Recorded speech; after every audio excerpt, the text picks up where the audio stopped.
Have you ever felt it, that kind of quiet feeling of loneliness? Like your friendships aren't quite what they used to be? Well, you are definitely not alone. No, I mean, really think about it for a second. No phones out, no distractions, just you and a friend actually present with each other. For a lot of us, that memory is way harder to find than it should be. And this is just so important to hear. That ache you might feel for more connection, that's a shared experience. It's really just a symptom of the world we're all living in right now. Yep, this feeling, this slow drain on our connections, it actually has a name, the friendship recession. And I'll say it again, it is not a personal failing. It's a huge systemic shift that's touching all of our lives. So just how bad has it gotten? Really? Let's take a look at the data.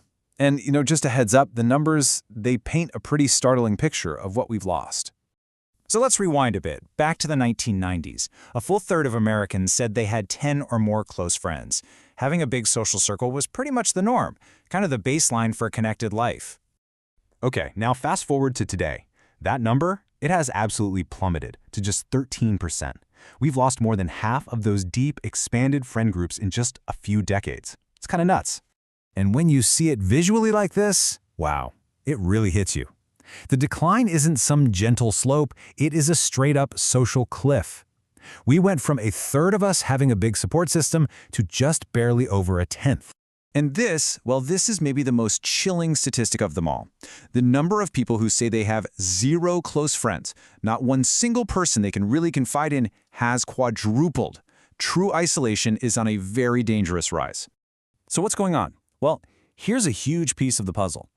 We've essentially traded our third places, parks, community centers, public squares where you could just hang out and meet people for free, for the isolated glow of our digital spaces. But again, and I really want to stress this isn't on you. There are these huge, powerful forces at play here, pushing us away from each other. So let's break down the big three. Okay, number one. Those third places we just mentioned are basically vanishing. Those spontaneous, free hangouts have been replaced by commercial spaces. Connection now often comes with a price tag.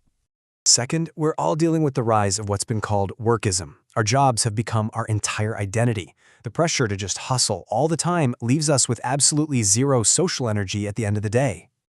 And third, we have fallen deep into the performance trap.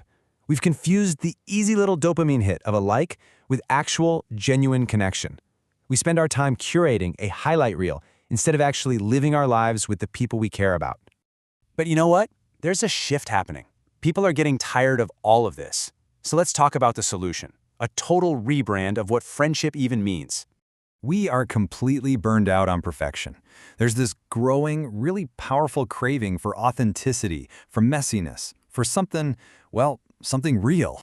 And this just lays it all out so perfectly.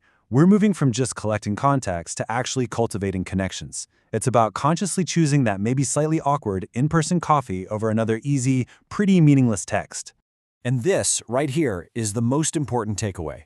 In an economy of likes and followers, real connection is built on a totally different currency. It's about sharing our imperfections, our fears, our true selves.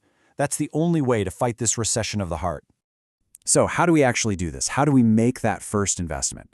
It all starts with one small, intentional step. Just take a moment. Let a name or a face come to mind. Someone whose presence you truly value. Someone you maybe haven't really connected with in a while. Got someone? Okay, text them right now. But don't just send a meme or a like. Send them a real message, something simple like, "Hey, I was just thinking about you and I miss you."